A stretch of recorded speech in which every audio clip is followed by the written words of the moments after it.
iminente retorno de Cristo. Aqui aquilo que a gente já até abordou, né, em relação a Parham e o movimento, né, de Topeka. Então a ideia era essa, tá certo? Tinha esse punho escatológico, pré-milenista, né, do arrebatamento, da iminência do arrebatamento, e acreditava-se que haveria então essa capacitação com o recebimento de línguas estrangeiras por esse meio. Também as conversões no estrangeiro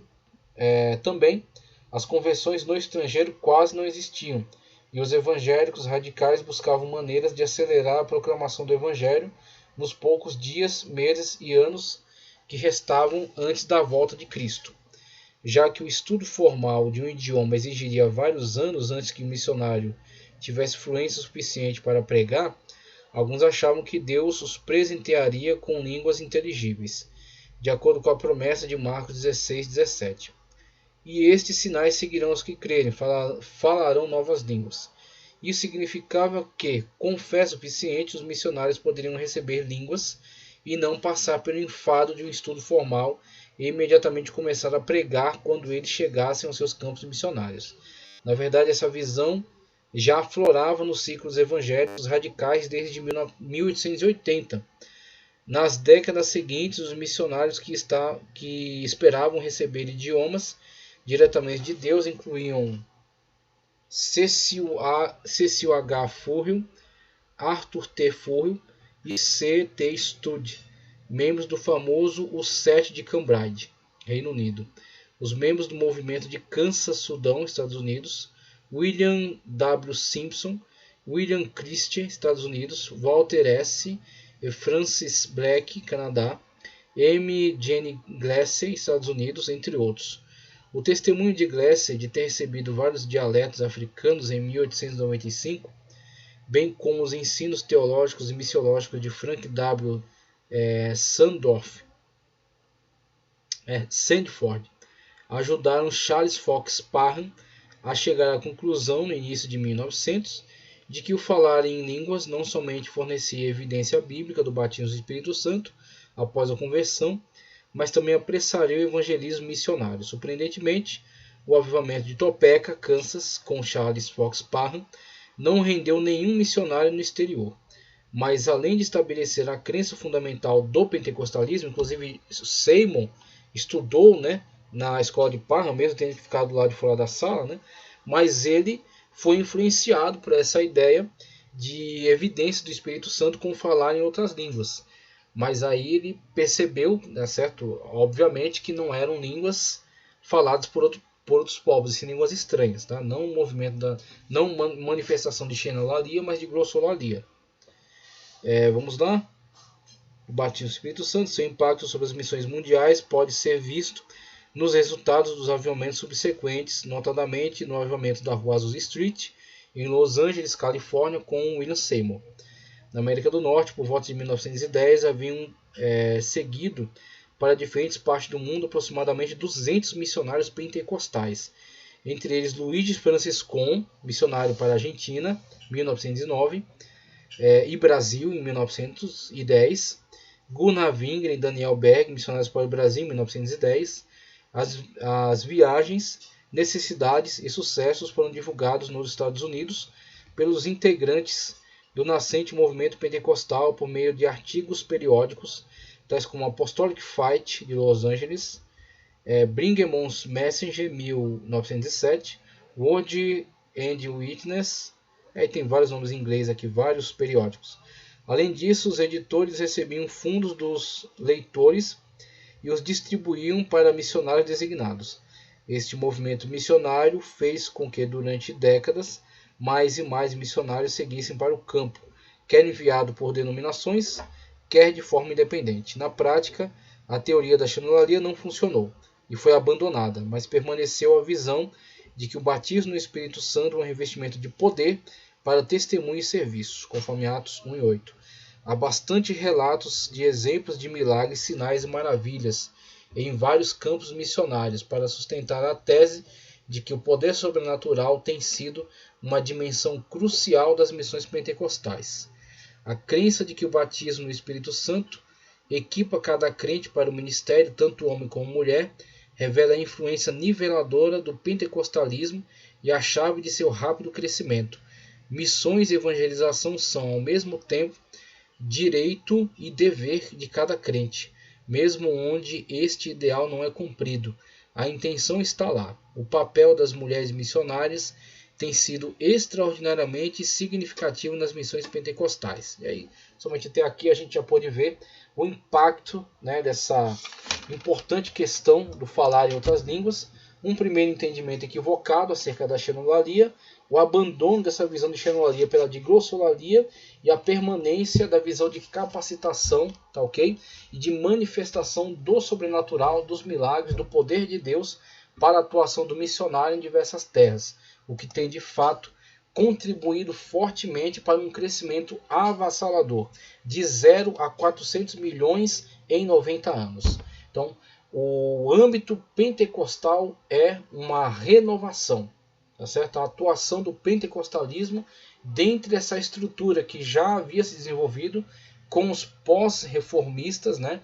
Com a primeira iniciativa dos pietistas, dos puritanos, dos metodistas, os avivamentos das igrejas calvinistas, os Holiness, os grupos chamados evangélicos, ok? E o pentecostalismo que vem aí trazer uma dinamização.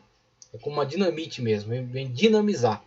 Inclusive muitos desses pentecostais que vão se organizando com o passar do tempo, ganhando mais experiência, ganhando mais base teórica, vão sim fazer com que outros missionários que já estavam trabalhando, que eram mais veteranos, fossem contaminados com essa alegria, contaminados com esse poder dessa pregação pentecostal e desenvolvessem ainda mais os seus trabalhos.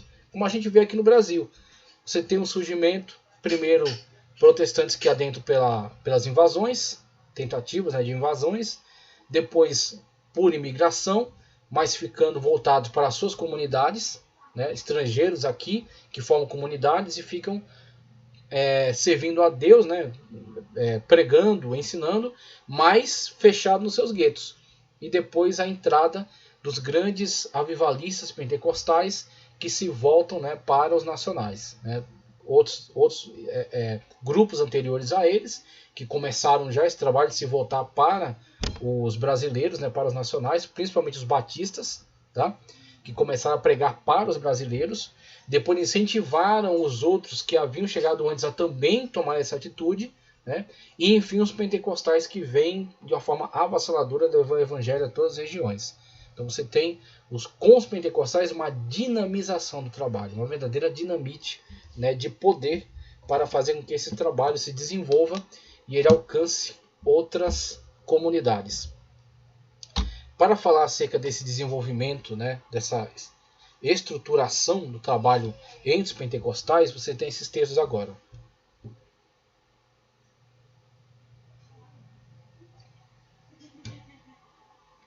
Iniciou-se então um movimento missionário, especificamente pentecostal, que é subdividido na obra O Século do Espírito Santo, de Vinson Synan, editora Vida. Editora Vida, livro excelente para falar acerca do pentecostalismo. Em pelo menos 4 vertentes. Você tem 4 vertentes no desenvolvimento desse trabalho missionário dentro dos pentecostais. Tá? Então eles vão, a partir dessas 4 vertentes, desenvolver e aperfeiçoar o seu trabalho de preparo e de atuação. Sendo a primeira formada por homens e mulheres que foram profundamente inspirados, sentiam um grande anseio por alcançar as almas, seja pela expansão do reino de Cristo, ou em decorrência de ser já iminente o arrebatamento da igreja, pós-milenistas ou pré-milenistas.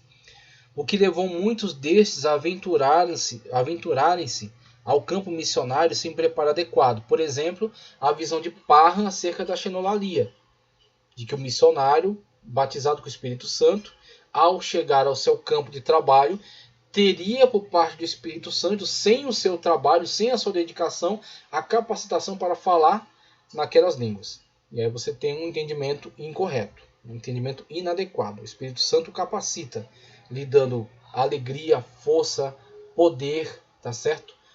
Ação no sobrenatural por meio dos dons de milagres, dom de cura, dom de revelação, de profecia, ok? Mas existe a parte dele que é o trabalho. Existe a parte dele que é o estudo, tá certo? Que é a aprendizagem. Ele tem que estar disposto à aprendizagem para adquirir aquela língua e para falar, tá certo? Na língua do povo para quem está evangelizando. Agora, o sobrenatural quem faz é o Espírito Santo. O natural é ele que faz, o sobrenatural é o Espírito Santo que faz.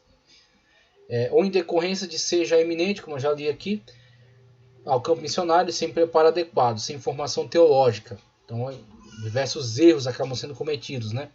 Sem estudar a língua do povo para onde partiu. Alguns verdadeiramente criam, como os da escola de Parham, que o Espírito Santo é que lhes iria conferir a capacidade de se expressar na língua do povo para onde foram. Era isso que entendiam por xenolalia, e como evidência da segunda graça. Sem estudar a cultura, sem fazer uma imersão cultural, né?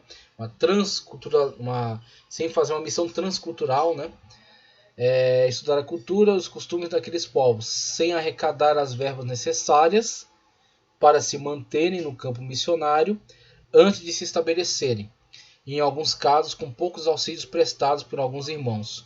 Estes, infelizmente, sofreram graves prejuízos, o que veio a frustrar muitas iniciativas, mas por outro lado trouxe conscientização acerca da necessidade de preparo prévio e correta compreensão acerca da manifestação da evidência do batismo, abandonando-se a noção de xenolalia pela de glossolalia, né, conforme apregoado por Sermon, por Dunham, tá ok? Entendendo-se que o falar em línguas atende a um fortalecimento pessoal para a obra e premiação com esses dons para o sobrenatural. O natural, que é a aquisição de um outro idioma, aquisição de conhecimentos teológicos, conhecimento bíblico mais amplo, tá certo? Conhecimento cultural, aprender acerca da história, da cultura, da religião, para o povo para o qual você está se voltando, da política local. Isso depende, isso é obrigação nossa, obrigação do missionário, no caso, né? Como Cristo realizando o milagre de Lázaro. Só Cristo pode ressuscitar Lázaro, mas as pessoas podem tirar a pedra. Então, quem tira a pedra somos nós. A pedra da barreira cultural, a pedra da ignorância, né? A pedra dessa falta de compreensão da cultura local. Quem remove somos nós. E aí começou a ser removida a partir da formação esses institutos, né? De preparação para os missionários. Mas não isenta o crente da dedicação correta para o desempenho do trabalho, mesmo que verdadeiramente o fortaleça, ele dê coragem para a tarefa. Sem esse revestimento de poder, não seria possível esse crescimento vertiginoso, tá certo? Das missões pentecostais, proporcionado pelas missões pentecostais, de 0 a 400 milhões em 90 anos, por causa do poder do Espírito Santo nestes e nestas, que os capacitava, os revestia para esta imensa tarefa. A segunda categoria de missionários, essa estrutura foi extraída, né, conforme já expliquei, do livro O Século do Espírito Santo. Essa segunda categoria de missionários pentecostais é constituída por homens e mulheres que compreenderam que o falar em línguas estranhas de fato traz grande alegria, despertamento espiritual e fortalecimento, revestimento de poder, né, para a execução da tarefa. Mas, de fato, para que o obreiro seja bem-sucedido, é imprescindível sua dedicação em, pelo menos, estudar a língua do povo a quem se pretende, para quem se volta, né, a quem pretende comunicar o Evangelho. E persistir, apesar das adversidades e até rejeição por parte de outros grupos de missionários, como foi colocado, outros grupos evangélicos que não reagiam bem a este movimento pentecostal, e outros grupos reformados históricos que também não receberam muito bem, e algumas instituições missionárias que já eram tanto veteranas nas regiões e não queriam se associar a estes novos grupos de pentecostais que estavam surgindo. Mas com o intenso trabalho, com o preparo, com a dedicação e com o crescimento, não houve mais como rejeitá-los. Então, muitos desses grupos que já estavam nessas regiões, de fato, com o passar do tempo, integraram seu trabalho com essas novas agências missionárias pentecostais, e assim o trabalho foi extraordinariamente dinamizado, trabalhando em certas regiões. Assim podemos observar o caso de Martin Ellen Ryan, de Washington, Perdão pelos erros de escrita, eu escrevi rápido aí e algumas eu consegui corrigir, outras eu não havia localizado. Mas o Washington está escrito de uma forma absurdamente errada aí. Tá, ok? Então desculpe pelos erros. Vou fazer a correção aqui, uma vez que agora observei esse erro aí. Que partiu da costa oeste junto com um grupo rumo à China e Japão. E mesmo tendo sofrido bastante com a adaptação e oposição de muitos lados, e vendo companheiros seus morrerem atingidos pelas doenças locais, finalmente conseguiram estabelecer trabalhos nos locais para onde partiram, para onde foram.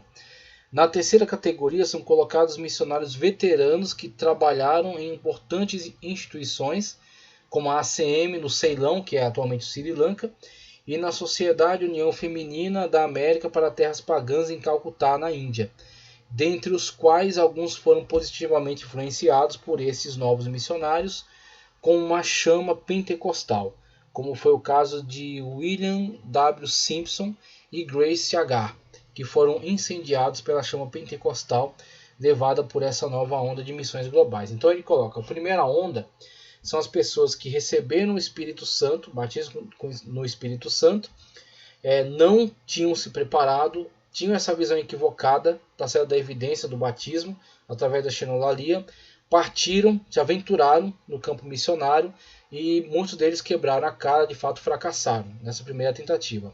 A segunda categoria ele coloca como aqueles que observaram essa primeira leva, que tomou uma surra, devido à falta de preparo, devido à falta de amparo também financeiro, tá certo? Preparação, apoio financeiro. Então começaram a se organizar em grupos, resistiram às dificuldades que se impunham contra eles, resistiram à rejeição também de outros grupos que já estavam instalados e que não aderiram ao movimento pentecostal e conseguiram firmar os primeiros trabalhos, conseguiram fincar ali o seu trabalho, fincar ali a sua base de trabalho missionário. Então, com muito esforço, muita lágrima, muito sangue, conseguiram fincar seus primeiros trabalhos missionários no estrangeiro. E aí, um terceiro grupo já são missionários veteranos locais, dos locais para onde eles estavam se voltando, trabalhando no Ceilão, no Sri Lanka, na Índia, na China, e começavam a olhar o crescimento, o estabelecimento e crescimento desses trabalhos abertos pelos pentecostais e começavam a aderir, a se deixar influenciar por essa chama pentecostal. E aí ele cita até William W. Simpson e Grace H., que foram batizados com o Espírito Santo. Eram missionários já, integrantes desses grupos tradicionais, já eram veteranos nos locais em que trabalhavam, mas foram renovados agora, aderindo ao movimento pentecostal, sendo batizados com o Espírito Santo. E desenvolveram agora um trabalho potencializado. Então você tem o primeiro desses inexperientes, o segundo desses pioneiros que começam a se estabelecer, o terceiro desses veteranos que começam agora a trabalhar em conjunto com os pentecostais, e o quarto grupo que ele coloca é dos grupos pentecostais que, conscientizados da necessidade do trabalho, começam a fundar organizações de preparo e de apoio, organizações missionárias para preparar, para capacitar e para dar o subsídio a esses missionários que partem para o campo. Isso é a demonstração de um amadurecimento do pentecostalismo, Então eles começam a ganhar mais maturidade teológica, mais maturidade cristã, começam a observar a necessidade do preparo, a necessidade do apoio, da integração, começam a se integrar com outros grupos missionários de outras. Então você tem esse interdenominacionalismo. No campo missionário isso acontece de forma mais expressiva, diante das dificuldades, diante dos obstáculos a se vencer. Então eles abandonam essa visão muito partidarista, na qual cada igreja fica dentro do seu partido, muito faccionada, e começam a se integrar nesses campos missionários onde estão trabalhando, mesmo às vezes com teologias discordantes em certos aspectos, mas começa a se observar aquilo que é mais conciliador e aquilo que serve ao trabalho de divulgação da palavra de Deus nesses povos. Então começam a se integrar. Ainda podemos falar de uma quarta categoria, formada por homens e mulheres que ingressaram no campo missionário após passarem um período de suas vidas em escolas dedicadas especificamente ao preparo para o trabalho com missões, mesmo com currículos menores que outros cursos superiores. As escolas ofereciam uma atmosfera de imersão nos desafios e necessidades do campo missionário, bases bíblicas sólidas, tá certo? E ao menos uma básica estruturação geral na língua e na cultura dos povos com os quais estavam direcionando-se a trabalhar. Dentre as importantes escolas da época que começaram essa cultura de preparo das fileiras pentecostais que ingressavam nessa batalha, podemos citar casas de treinamento da União Missionária Pentecostal de Londres, olha só, hein? Casas de treinamento da União Missionária Pentecostal de Londres, o Farol do Evangelho Quadrangular de A.M. McPherson, em Los Angeles, e o Instituto Bíblico e Missionário Gwenville. Esses institutos formaram alunos que trabalharam com muito mais perícia nos campos para onde foram destinados, além de manterem uma linha de contato com suas instituições e igrejas que proporcionava apoio na difícil tarefa de adaptação ao local de trabalho. Além disso, puderam somar forças com outras instituições e igrejas que proporcionavam, assim, aqui eu já li. Vamos lá. Somar forças com outros missionários veteranos que já estavam estabelecidos. Aí entra um interdenominacionalismo. Não vão mais se apegar tanto às barreiras denominacionais. Vão juntar forças nos locais onde estão para se apoiarem e trabalharem em conjunto. Abrir o caminho para o evangelho em conjunto. Veteranos que já estavam estabelecidos, em alguns casos, puderam constituir importantes grupos de cooperação e apoio mútuo para a tarefa. Foi então quando, de fato, as missões do protestantismo no mundo puderam começar a fechar a grande lacuna que havia ficado aberta em relação à América Latina, África, Ásia e Oceania, que estavam sendo alvo de grandes campanhas do catolicismo, e não das grandes igrejas nacionais que resultaram das reformas. O catolicismo estava investindo pesadamente nessas colônias da América Latina, Brasil também incluso, na África, na Oceania, no Oriente, no Extremo Oriente, tá ok? Investindo pesadamente sem que as igrejas históricas da Reforma se preocupassem com isso.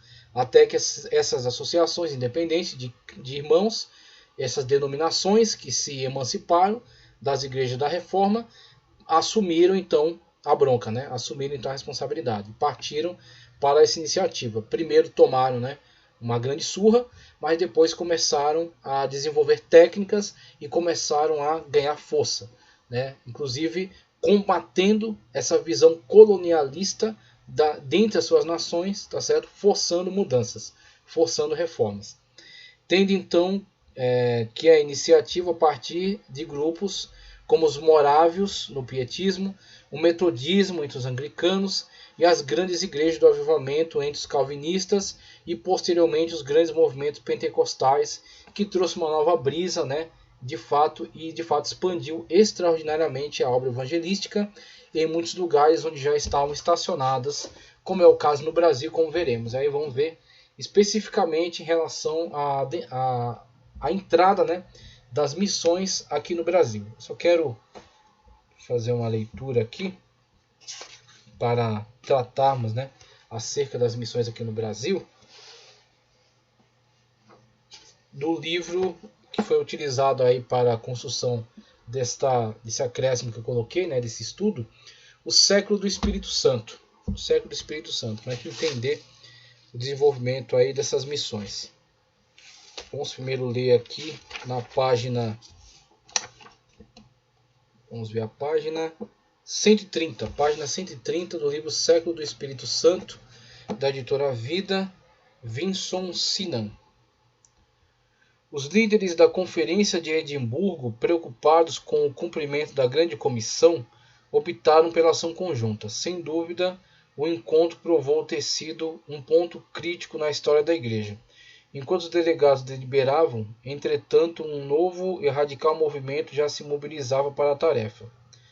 Tendo como sua bússola a renovação, o movimento pentecostal apontava para uma grande e esquecida dimensão do ministério do Espírito, adotando um conceito carismático distinto do batismo do Espírito Santo e uma crença inabalável na atualidade dos dons espirituais. O pentecostalismo, em suas variadas formas, mudou a face do cristianismo e introduziu uma autêntica praxe trinitariana no trabalho missionário. A pouca instrução, a ausência de apoio financeiro para a maioria dos missionários e a rejeição de seus colegas evangelicais, como a gente colocou aí já, né, e de tradição holiness, não impediu os pentecostais de encarar a tarefa a que se propunham. Então, num primeiro momento, houve sim essa rejeição por parte desses chamados evangelicais, né, que são um movimento oriundo das igrejas históricas reformadas, mas que aderem a certos compromissos, a certos ideais, então são denominados evangelicais. Os holiness, que são os movimentos de santificação, e alguns deles não aderiram, né, ao pentecostalismo e até ofereceram muita resistência, mas esses grupos pentecostais, num primeiro momento de forma desordenada, depois de forma mais estruturada, conseguiram adentrar, vencer essas barreiras, vencer a barreira da própria resistência local, tá certo? Desses povos que estavam sendo evangelizados, a barreira de muitos governos que se opunham e a barreira até dentre os seus irmãos. Então, quando conseguiram se estabelecer e quando passaram a se organizar melhor, conseguindo de fato ser uma força atuante, né? E incendiar até esses outros grupos que eram opositores a eles. Vamos lá. O efeito equalizador do derramamento do Espírito Santo capacitou cada cristão a se tornar um pregador. Cada cristão, esse aqui é o segredo. Cada cristão se torna um pregador. Não é obrigação da direção da igreja apenas, ou do corpo, né, de ministros consagrados, diácono, presbítero, pastor, evangelista. Não é apenas deles, é de todo cristão. Esse ideal potencializou o desenvolvimento missionário do pentecostalismo. Então, tantos missionários que vão para terras distantes fundar trabalhos onde não havia ali o evangelho sendo pregado, ok? Ou aqueles que estão dentro de grandes centros já presentes do cristianismo, mas que dão continuidade a essa tarefa evangelizando seus vizinhos, seu bairro, tá certo? Nos seus locais de atuação. Cada cristão se torna um pregador, em contraste com a piedade racional e formalista de grande parte do cristianismo evangelical que caracterizava a igreja do início do século XX. A dinâmica empírica da fé pentecostal atraiu o interesse dos povos nos campos missionários, a semelhança do que ocorreu com a civilização ocidental nos tempos do Iluminismo. Uma vez que a vinda de Cristo estava tardando, os pentecostais concluíram que a edificação da Igreja de Cristo demandava mais sinais e maravilhas. Como resultado, seus métodos lembravam os de muitos outros missionários evangelicais, exceto pela ênfase na ação do Espírito Santo. É nisso que ele chama de empírico, que não é somente uma ideia, não é somente uma teologia, não é somente uma ideologia a se adotar, é uma ação concreta, né, na imposição de mãos para a cura, para expulsar demônios, tá certo? Para a realização de maravilhas. E aí você tem sinais, e com esses sinais você tem a adesão de muitos e muitos povos, né, de contingentes populacionais enormes, a partir desses sinais. Além disso, muitos se empenhavam em implantar costumes nativos nas igrejas. Aí entra essa missão transcultural, né? Essa transculturalização.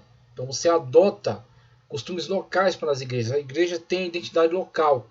A igreja não fica como um alienígena europeu no meio de um povo indígena.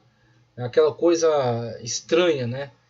Ela adota a identidade local, né? As características locais, os hábitos locais. Como igrejas africanas que adotam certos aspectos da dança, do vestuário. Né? Então você tem uma igreja local, uma igreja nacional. Além disso, muitos empenhavam em implantar costumes nativos nas igrejas, embora mesclados com a cultura euro-americana. Né? Isso é normal.